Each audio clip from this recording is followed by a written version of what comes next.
Okay, today I'm changing the right rear shock on a 2015 Lexus IS350. It is the F Sport. Has a little bit different grille than the other one. And at about just shy of 50,000 miles, noticed this rear wasn't performing right.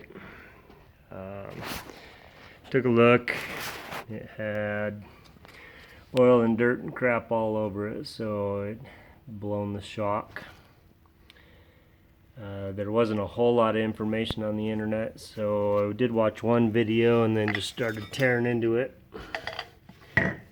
Just as a note on these numbers, it looks like the numbers are different.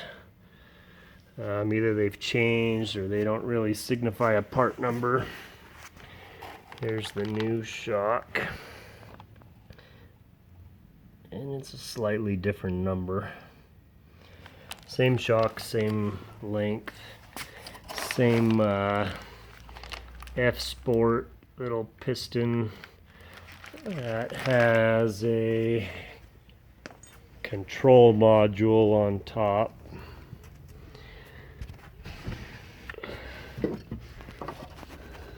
Sitting on top of the shock is this little control module for the adaptive suspension. I had seen one video where a guy did this job and he took this mount out of here with the 3 bolts, 3 nuts there. I got mine out without taking any of that out. You don't need to.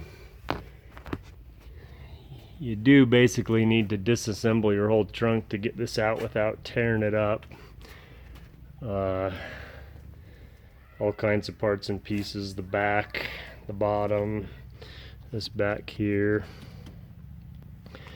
bottom pieces, and then you can finally take enough clips out to get this side piece pulled back enough to get access in there. So sitting on top,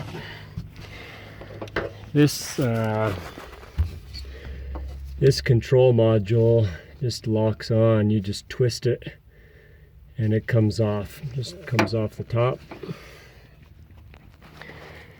And sitting on top of the shock is this little mount that bolts on, has that nut on it.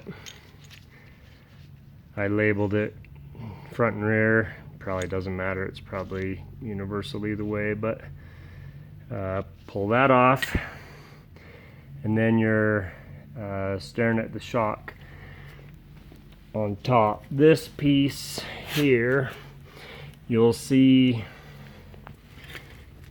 in your wheel well sitting down there like this. This comes out with the shock. It just sits.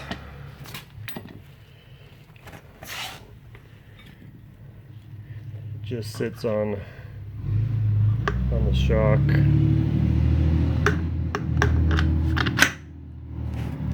Just like that. So I just slid it off after I got the shock out.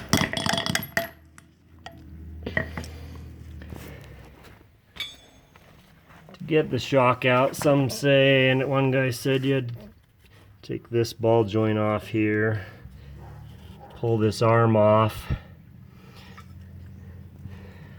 There's a hole in the bottom here. I just used a jack and a screwdriver and levers and just muscled the shock up, compressed the shock enough to get it out. So it hadn't been too bad. So then it's just sliding that boot back on top of the top on the shock.